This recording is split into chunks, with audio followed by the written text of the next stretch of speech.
In a world absolutely overflowing with information, where every click brings a new opinion, a new spiritual claim, or, a new interpretation, how do you, our listener, navigate that landscape? It's tough. It really is.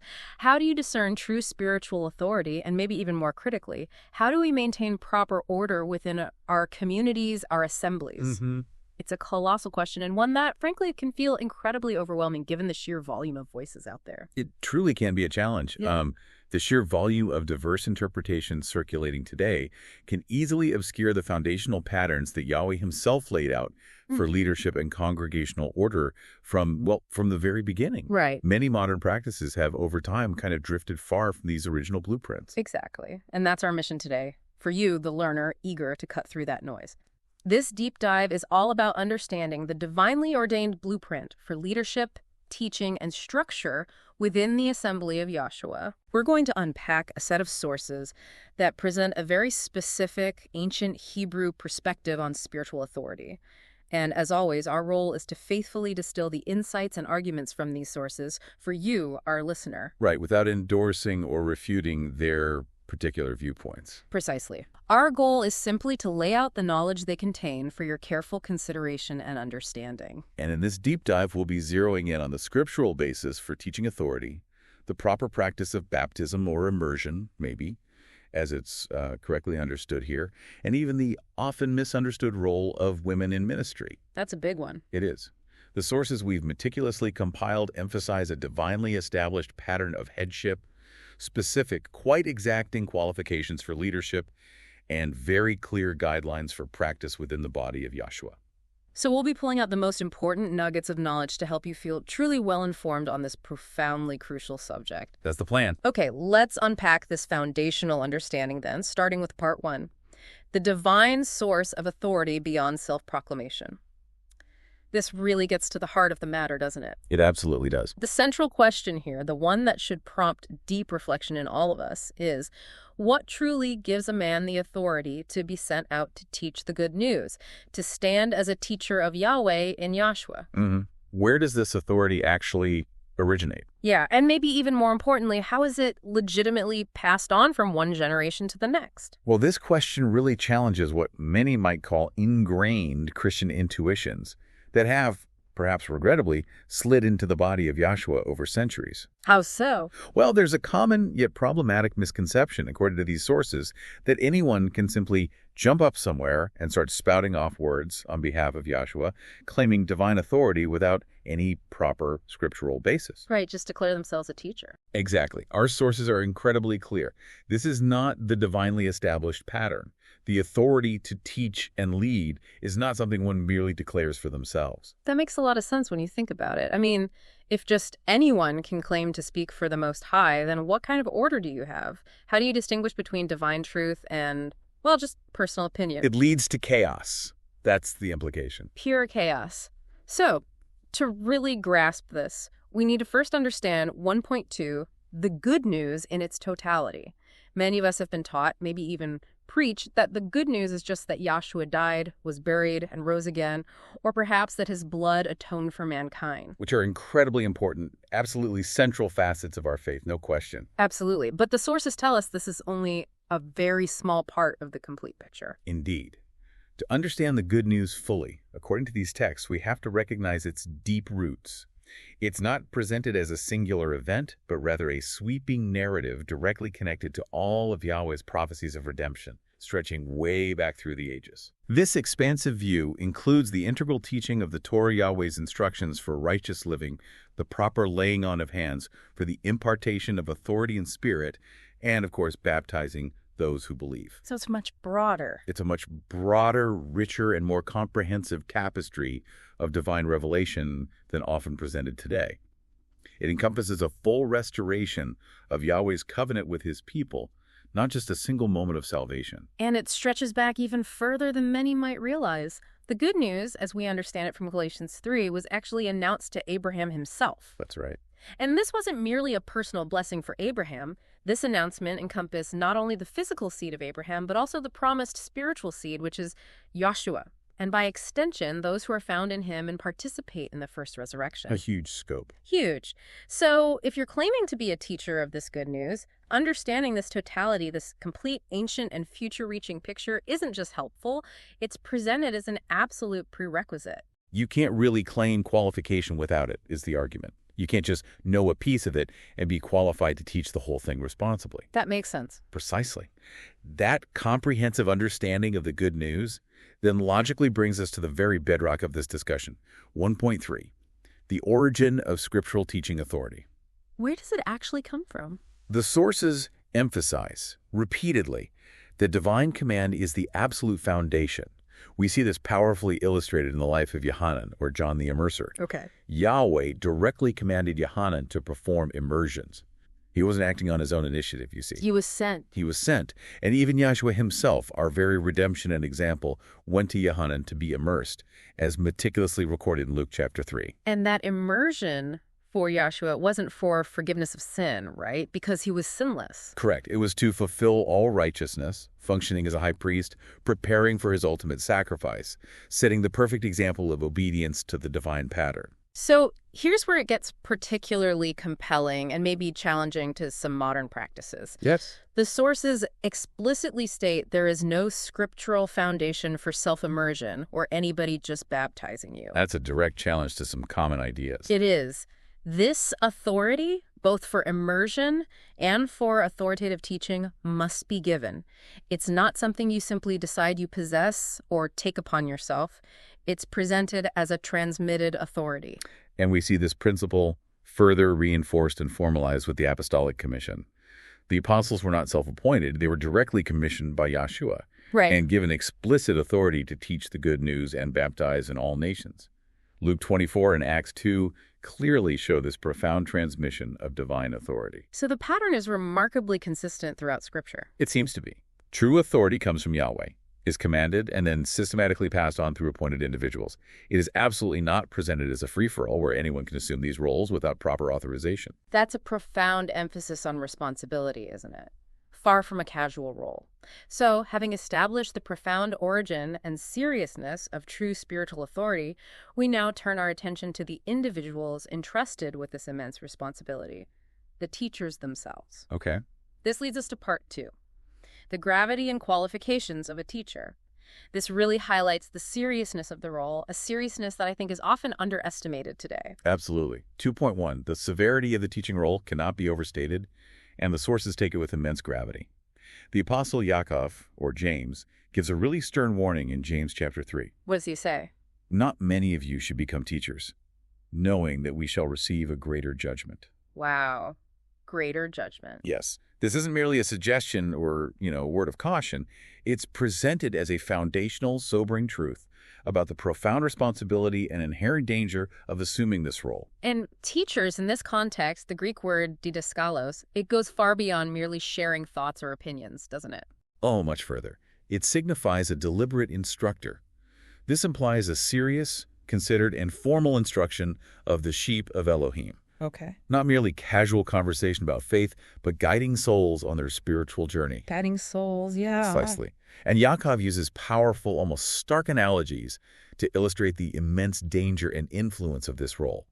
He compares the tongue of a teacher to a small bit that can turn a mighty horse, or a small rudder steering a large ship, or even a tiny spark. That can start a huge fire. Exactly, a tiny spark that can kindle a vast, consuming forest fire. The words from an instructor, therefore, have immense power.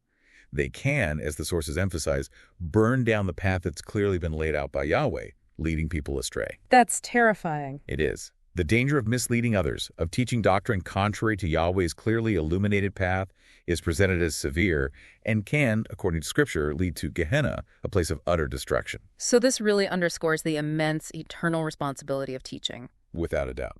Wow, that really puts the weight of a teacher's words into perspective. It's not just about what you say, but the eternal impact it has on those who hear.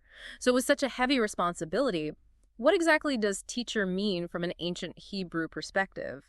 Let's delve into 2.2, the ancient Hebrew meaning of teacher. Okay, this is fascinating.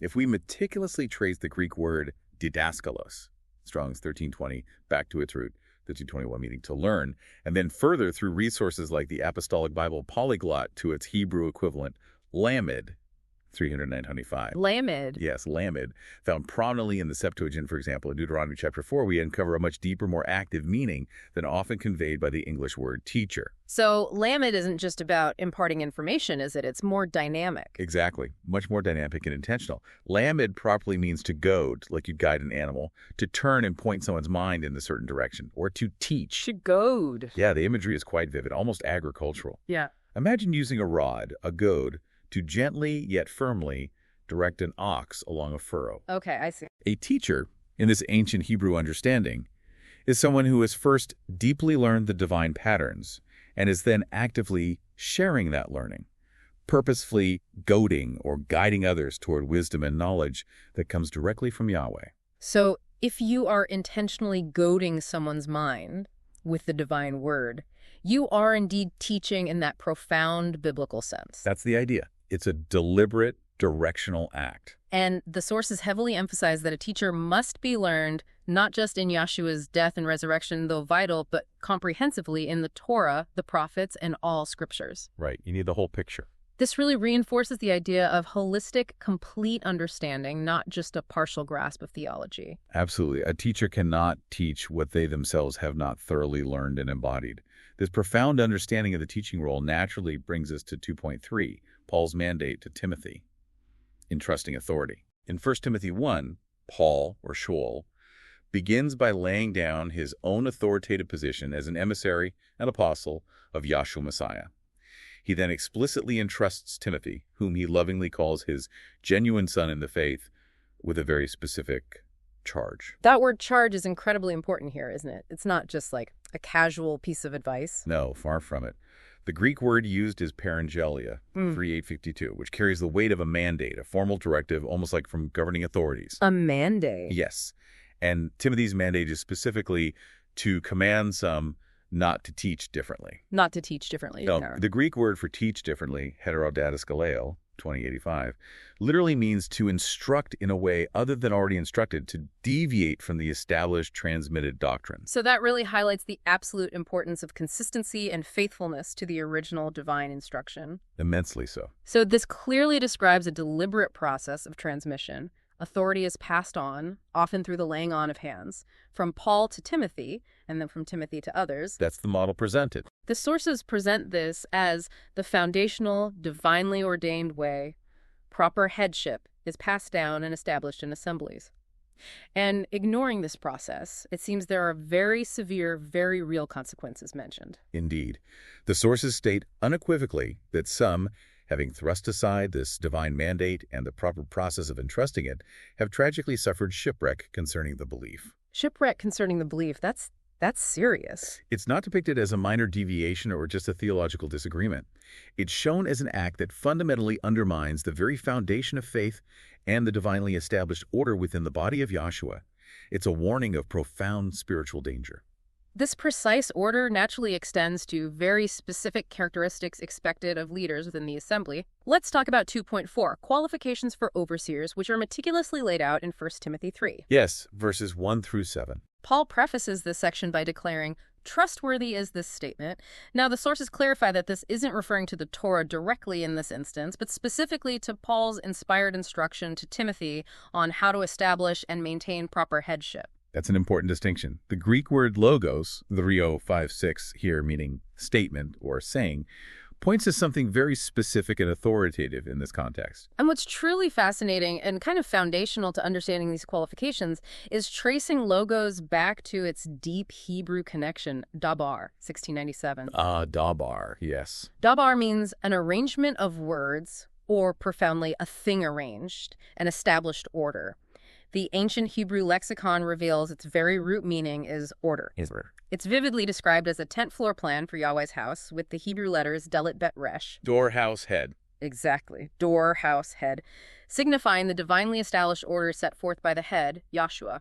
This is not arbitrary human preference. It's presented as a divine blueprint, an architectural design for his spiritual dwelling. So these qualifications aren't just, good suggestions for a leader. They are part of Yahweh's established sacred order for his spiritual house. Like the structural beams and foundational elements. Precisely. Let's walk through some of those specific qualifications for overseers in detail because they are incredibly insightful. Certainly. First, an overseer must be blameless. Blameless. Meaning they carry a good report not just within the assembly, but critically with outsiders as well. This emphasizes their public witness and reputation. Okay. Second, they must be the husband of one wife. Meaning not a polygamist. Specifically not a polygamist. Yeah. The sources point out that Ezekiel 44 reinforces this for priests, demonstrating that this is a long-standing, consistent Torah principle for leadership in Yahweh's service, signifying faithfulness and singular devotion. That's a significant moral and ethical standard reinforcing commitment. What about their mental state and conduct? Third, they must be sober. Now, the Greek word nephalios, 3:5-24, goes beyond mere abstinence from alcohol. Right, it's more than just not drinking. Much more. It means not intoxicated, clear-headed, focused on Yahweh and His Word, and profoundly self-controlled in mind. Not given to wine means not letting wine, or frankly anything else, control you, maintaining absolute mental clarity and spiritual focus. That distinction is crucial. It's about mental discipline and spiritual attentiveness. Very much so. They must also be sensible and orderly, adhering to that original tent floor plan of Israel, the established divine patterns. They should be kind to strangers, demonstrating hospitality and compassion. Okay. And critically, they must be able to teach. The Greek didaktikos, 13:17, meaning instructive or didactic, indicates they are capable of clearly and effectively communicating the teaching that has been handed down through the proper headship. And their motive. Their sole motive must be to impart Yahweh's moral and ethical patterns, not personal opinion or agenda. So it's not just about possessing knowledge, but having the capacity and the pure motive to convey it accurately and effectively. What about their overall character and family life? Character is indeed paramount. They must be no brawler, gentle, not quarrelsome, and certainly no lover of money. Important checks there. Very. They must manage their own house well, with their children, in subjection and reverence. The reasoning here is presented as clear and logical. If one cannot rule his own house, if he cannot bring order and reverence within his own family unit, how can he possibly look after Yahweh's larger assembly, his spiritual household? Makes sense. The smaller unit reflects the larger. Exactly. Furthermore, they should not be a new convert, a novice, lest they become puffed up with pride and fall into the devil's snare. Humility is key. And finally, they must have a good witness from outsiders to avoid reproach and the devil's snare, maintaining the integrity of the assembly's reputation in the world. So these are really comprehensive and demanding qualifications, aren't they? They are. And the sources conclude that these are fundamentally deeply rooted Torah principles for leadership, drawing direct parallels to Moses setting up judges over Israel. Yes, that parallel is drawn. Assemblies are commanded to use this pattern. Otherwise, the sources warn, they risk being merely social events or human organizations, rather than divinely ordered bodies fulfilling Yahweh's blueprint. Precisely. The standards are exceptionally high because the responsibility is immense and the implications presented are eternal. These qualifications serve as a kind of filter, ensuring only those truly prepared and aligned with Yahweh's will assume such critical roles. Building on this vital discussion of order and authority, especially regarding who can teach, let's address a topic that often generates much discussion and, frankly, misinterpretation in modern assemblies. Part 3. Women's role in the assembly, a deeper look. Okay, a sensitive but important area. Very. This is 3.1, addressing the woman teacher question as derived from 1 Timothy 2.5:15. Now, the sources make it explicitly clear that there is a deep love and respect for sisters in the body of Yahshua, and Yahweh absolutely uses women in powerful ways, including for prophecy. That's stated up front. Yes. But, they assert, clarity is absolutely needed, especially around specific authoritative teaching roles within the public assembly. Absolutely. The passage itself sets the context by speaking of one mediator in 1 Timothy 2.5. From an ancient Hebrew perspective presented here, Yahshua is understood as an anointed one of fallen Adam that could anoint others to bring the good news. Okay. This establishes the male headship in the lineage of those who bring authoritative mediation and teaching, according to this view. The core directive regarding women's roles is then clearly articulated in 1 Timothy 2.11:12. Let a woman learn in silence in all subjection, but I do not permit a woman to teach or to have authority over a man, rather to be in silence. Those are strong words that often cause discomfort today and definitely require careful, context-driven understanding. They do. Okay, those words silence and subjection in English can be easily misinterpreted, leading to accusations of suppression or inequality. It's crucial we understand what Paul was truly conveying, especially from an ancient Hebrew mindset, according to these sources.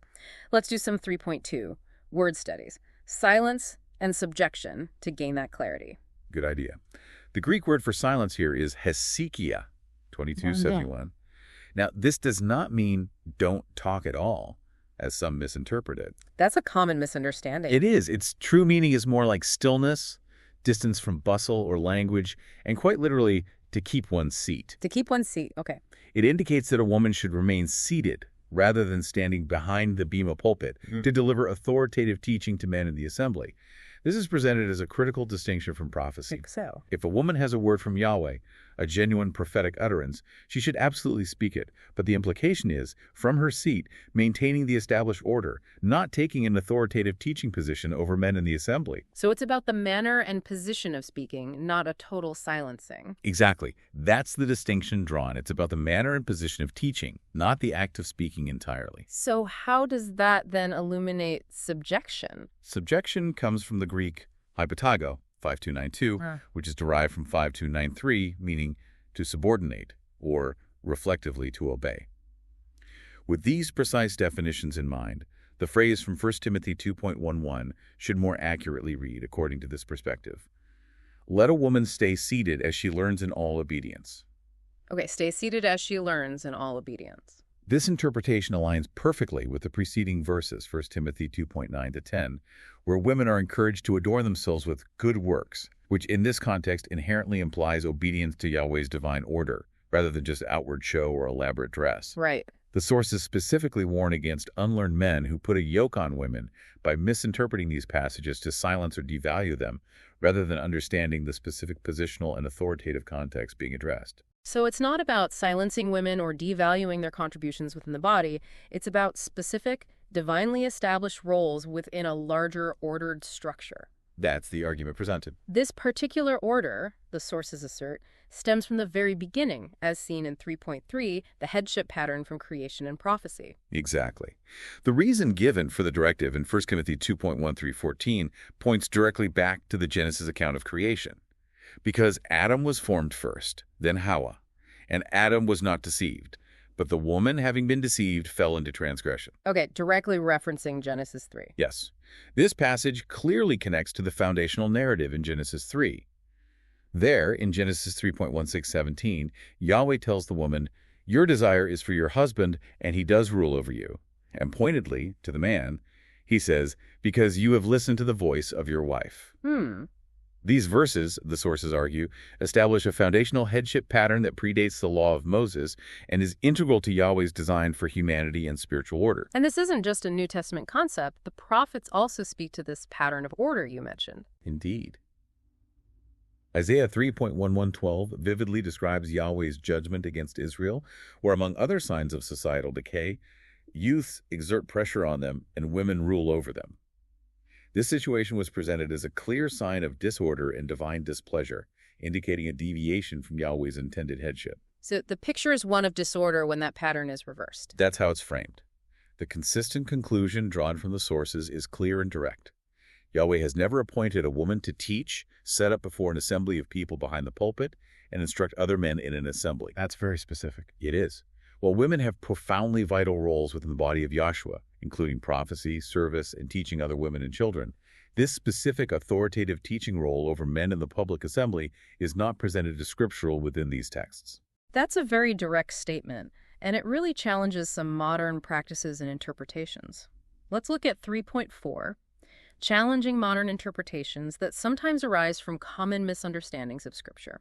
For instance, what about Miriam, often called Mary Magdalene, who's among the first to proclaim Yahshua's resurrection? Isn't she sometimes seen as a preacher? That point is addressed. The sources meticulously clarify that Miriam was not appointed by Yahshua as an apostle, preacher, or teacher, in the sense of holding a formal, authoritative office within the established headship. Okay. While she was undoubtedly a faithful witness and shared the incredible good news of the resurrection, Sharing one's faith and bearing witness is presented as distinct from holding an authoritative teaching office within the divinely established leadership structure. A different function. Different function, yes. Yeah. Similarly, in Philemon 1.12, Apphia is addressed as a sister in the house where the assembly met, indicating her important role in the household that hosted the gathering. However, the text does not describe her as a fellow teacher or soldier in the same authoritative sense as the male leaders mentioned, nor does the context support her having an authoritative teaching role over the assembly itself. And there's also the mention of the elect lady in 2 John 1, which some interpret as potentially a woman leader of an assembly.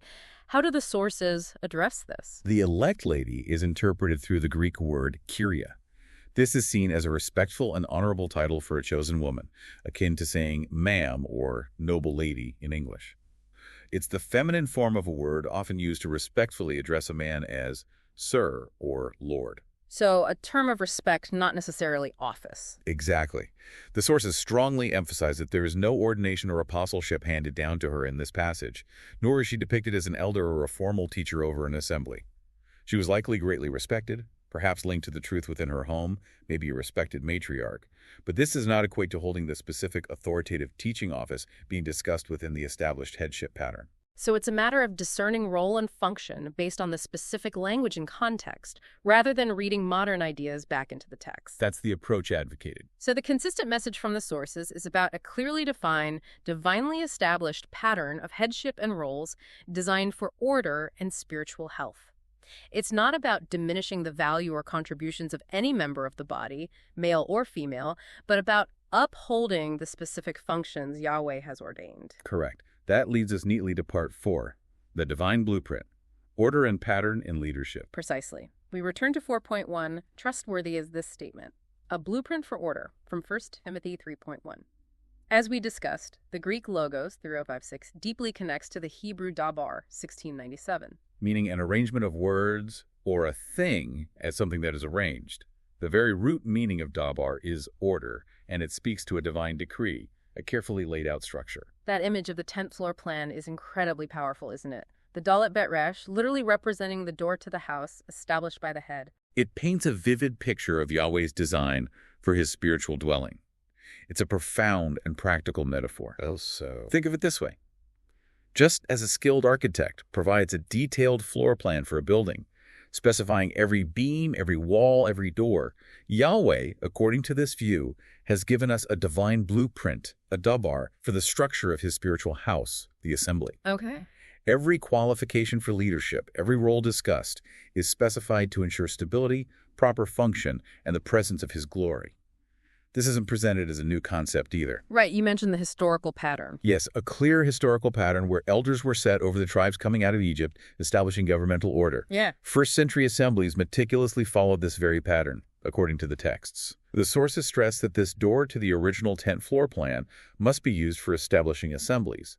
Otherwise, they lack this divine order and operate outside of Yahweh's intended design. And a key part of that order for leadership, as we touched on earlier, is being apt to teach. Let's look at 4.2, apt to teach, communicating the divine plan from 1 Timothy 3.2. An overseer must be able to teach. The Greek word here is didaktikos, 1317, meaning instructive or didactic. When we look at the English definition of didactic, it specifically means intending to teach, particularly in having moral instructions as your only ulterior motive. Only ulterior motive, that's key. Very key. This emphasizes that the teaching must come purely from what was written and the judgments and precepts that were handed down throughout time, faithfully communicating the tent floor plan, the divine moral and ethical patterns that govern Yahweh's people. So it's not about personal opinion, not about clever ideas, but about the accurate and pure transmission of Yahweh's word for the purpose of instruction and righteousness. Exactly. It sounds like a vital safeguard against personal agendas or private interpretations, ensuring that the teaching always aligns with Yahweh's established truth and serves his purposes alone. So with this foundation, what about 4.3, the importance of sound doctrine and order? The Apostle Paul, through the sources, issues strong, almost urgent warnings in 1 Timothy 4.1 and 7.2 about misleading spirits and teachings of devils, demons, that would inevitably arise in latter times. Okay, what kind of teachings? He gives clear examples of these deviations, such as forbidding to marry the great Kolyu, Deuteronomy 67, means to prevent by word or act, and saying to abstain from foods. Things that contradict basic creation principles or Torah allowance. Precisely. These are cited as specific teachings stemming from demonic power that directly contradict Yahweh's written word, the Torah, which permits marriage and provides for the consumption of various foods. It's presented as a clear warning that false doctrine often targets fundamental aspects of Yahweh's design for human life. So, it's a very clear warning against doctrines that stray from foundational scriptural principles, often under the guise of piety. And sound teaching isn't just about being correct, it's about being healthy in a spiritual sense. That's right. Sound teaching, as in 1 Timothy 4.6, means healthy, true in doctrine, and vitally, stemming from the spool or spindle of Torah and prophets. Like a healthy diet for the spirit. Exactly.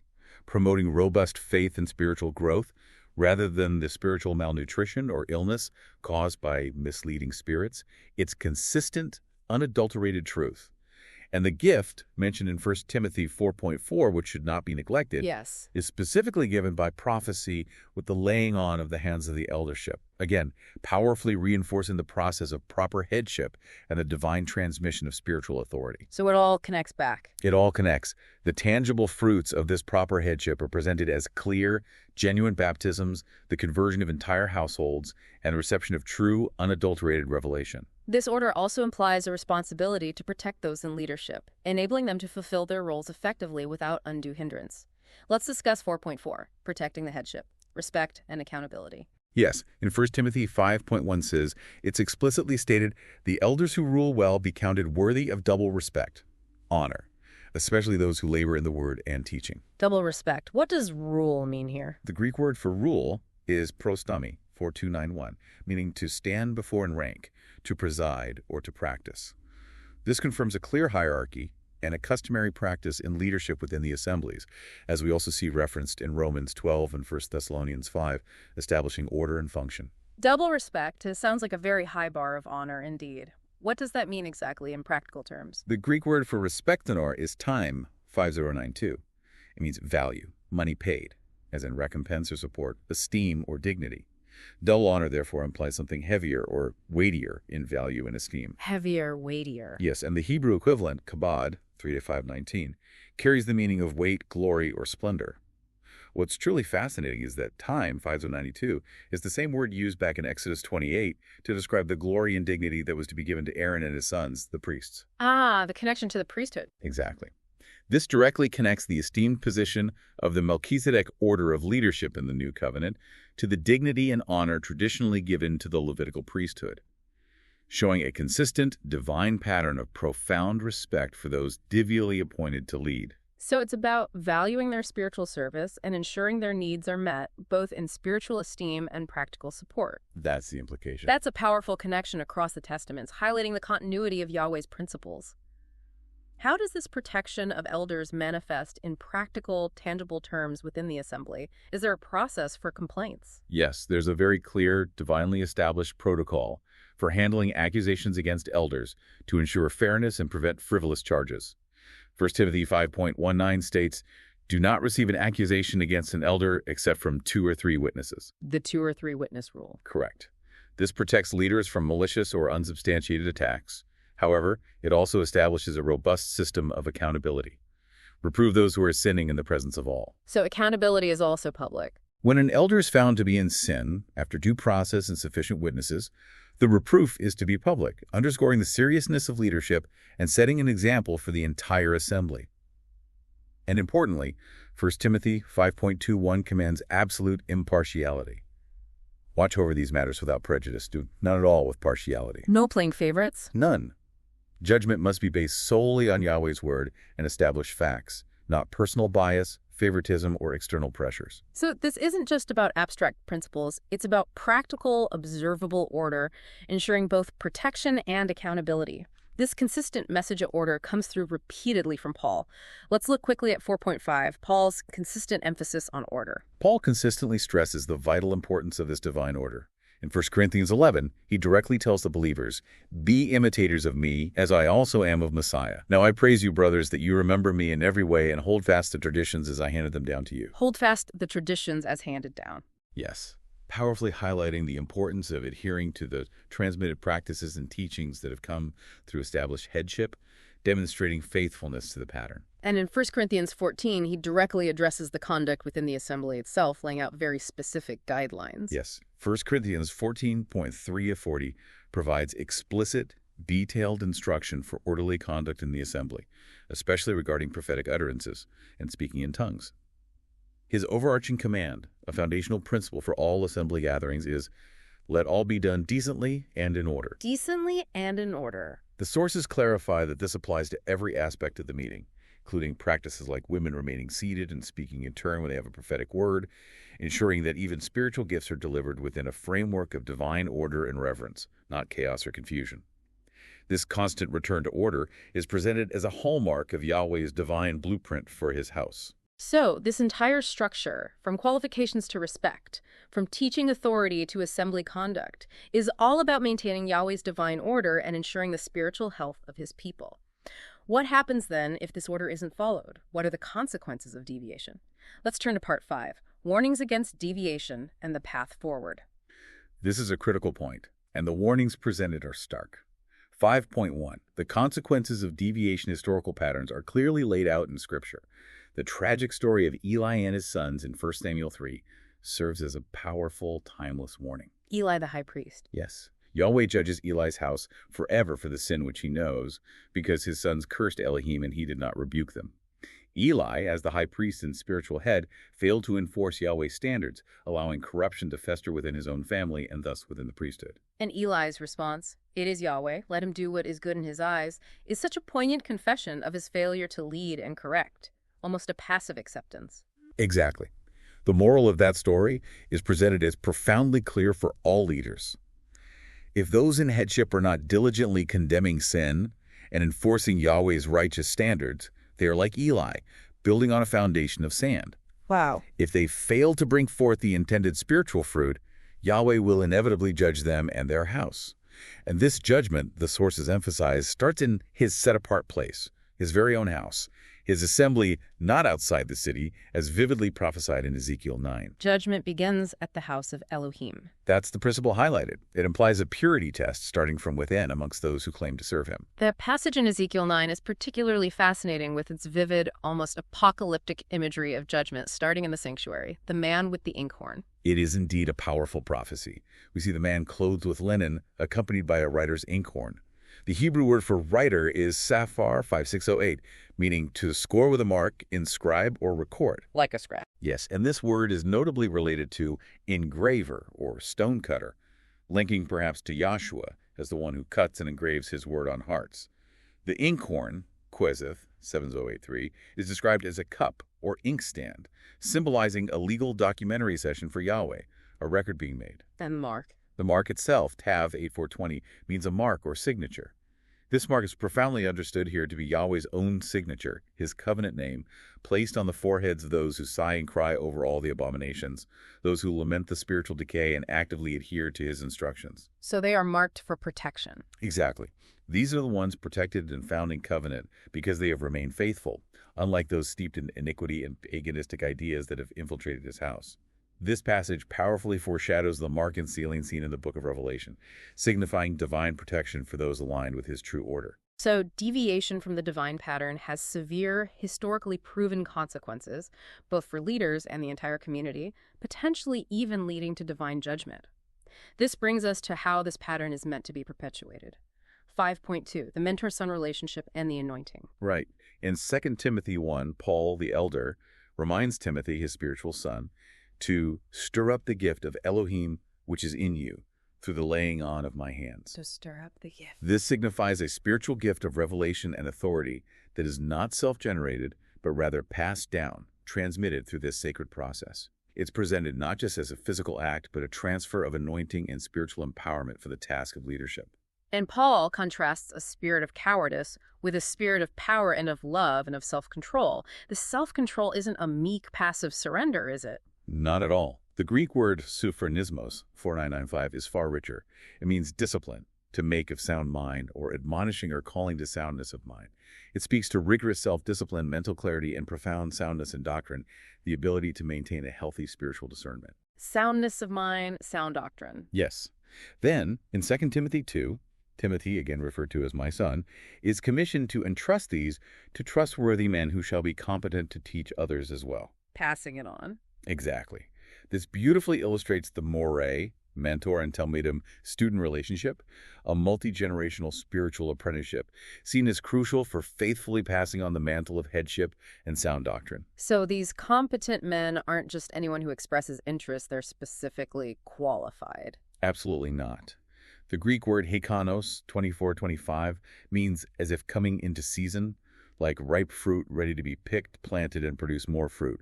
They're not new converts, but seasoned, proven individuals. Ripe fruit, ready. I like that image. It's evocative. Paul uses several powerful analogies to describe these leaders and their dedication. He calls them a good soldier, straptomormai, meaning camper out, or one who enlists in an army. These leaders are depicted as frontline soldiers, forerunners, much like the armies of Elohim. Like soldiers on duty. Yes. He also likens them to a runner, who can only be crowned unless he competes according to the rules, and a hard-working farmer. These analogies all apply to leaders striving for the ultimate eternal reward, emphasizing discipline, adherence to divine rules, and diligent labor. That's a strong, vivid picture of leadership. Disciplined, prepared, adhering to strict rules, and diligently working towards a reward. This speaks directly to 5.3, rightly handling the word of truth. Crucial. 2 Timothy 2.15 gives a foundational command to all who would serve Yahweh. Do your utmost to present yourself approved to Elohim, a worker who does not need to be ashamed, rightly handling the word of truth. Rightly handling it. The sources emphasize that this absolutely requires deep knowledge of Hebrew manuscripts, understanding the original context and nuances. The instruction, referred to in the text from the Greek paideia, 3, 8, or 9, means tutoring, education, and training, by implication disciplinary correction. Training and correction. It leads to what binds and restricts Yahweh's people, providing essential boundaries against scattering, protecting them from falling away. This is beautifully highlighted in Deuteronomy 11 and Psalms 19, where it says, "Your servant is warned by them," referring to Yahweh's instructions, which provide wisdom and protection. This sounds like a direct contrast to practices that lead to division or misdirection, a call to grounded, factual truth. This naturally brings us to 5.4, rejecting foolish questions and divisive men. Indeed, 2 Timothy 2.2326 instructs leaders to refuse foolish and stupid questions, knowing that they breed quarrels. What kind of questions are considered foolish here? The sources give clear examples of these types of unproductive distractions, such as debates around flat earth theories or Nephilim giants, discussions that, while perhaps interesting to some, ultimately distract from the core message of salvation and Yahweh's plan. Things that don't edify or lead to salvation. Precisely. A true servant of the Master, the text teaches, should not quarrel, but rather be gentle, patient in meekness, instructing those who are in opposition, to potentially lead them to a thorough knowledge of the truth. The goal is restoration, not contentious argument.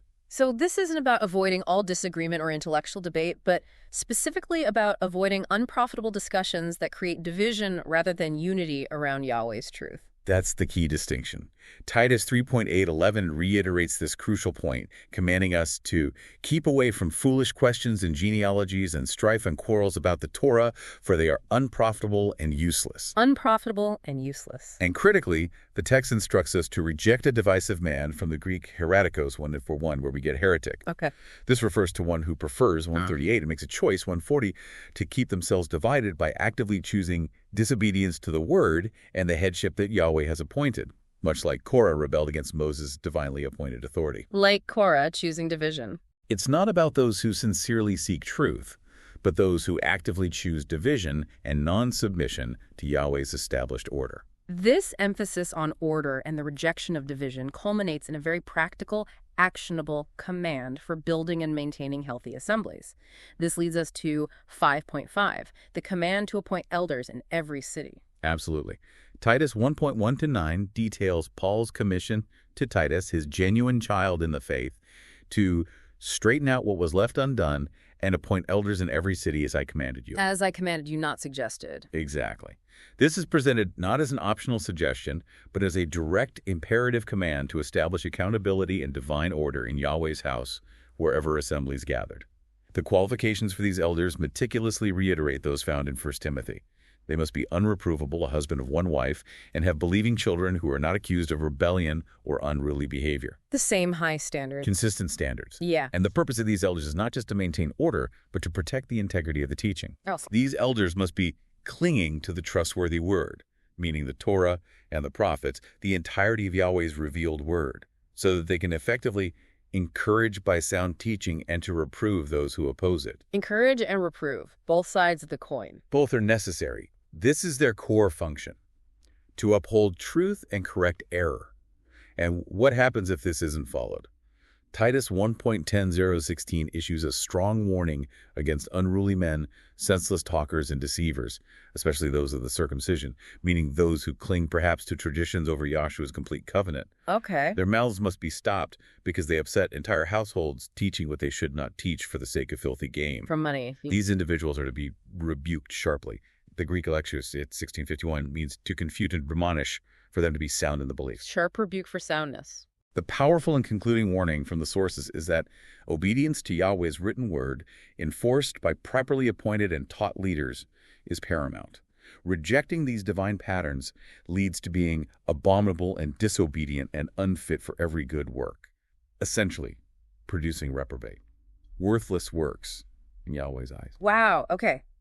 This has been a truly comprehensive and, frankly, profoundly insightful deep dive into the very foundations of spiritual authority and order within Yahweh's assembly. It covers a lot of ground. It really does. We've meticulously explored the profound importance of divinely ordained authority in the assembly of Yahshua, directly challenging many modern interpretations and advocating, based on these sources, for a return to these ancient Hebrew patterns of leadership, teaching, and congregational order. We've traced the pattern of proper headship from ancient Hebrew texts right through the apostles, understanding with hopefully greater clarity that authority for teaching and baptism is presented as not self-appointed, but must be passed down through careful, divinely sanctioned ordination. Yeah. And we've also gained critical, nuanced clarity, hopefully, on the roles of women in the assembly, distinguishing between prophetic gifts and specific authoritative teaching roles, all grounded in the original Hebrew understanding of the scriptural texts as presented. And we've seen the serious historical and spiritual consequences laid out in Scripture